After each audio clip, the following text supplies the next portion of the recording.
ලේසි 10යි. කියන්නේ ලේසි. එක පේපර් එකද දෙකද ලේසි? දෙකම. දෙකම ලේසි. ලකුණු කීයක් වයි තියෙන්නේ? 189. 189. අද දැන් ඇත්තටම මේ කාලේ පුරාවට පුතාලා පන්ති ගියා. එතකොට එක එක පාඩම් වැඩ කරා. අද මොකද හිතෙන්නේ?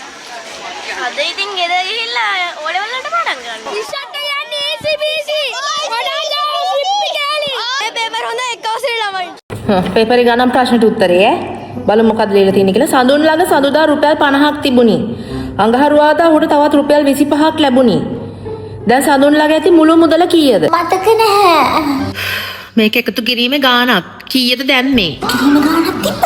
සඳුදා සඳුන් ගාව 50ක් තිබ්බා. අඟහරුවාද වෙද්දි තව 25ක් ලැබිලා දැන් මුළු ගාණ කීයද? එමුණේ මම ඇදුවා. කුටි කන ලෑස්තෙන්න එපා. මුළු ගාණ කීයද එකතු කරලා දාන්න තියෙන්නේ මෙතෙන්ට. මම්මි ගහන්න නැත්තම් කියන්නද? දක්කවසක් නෙමෙයි. මොකද්ද දැන්ම උත්තරේ? බදාදා. බදාද?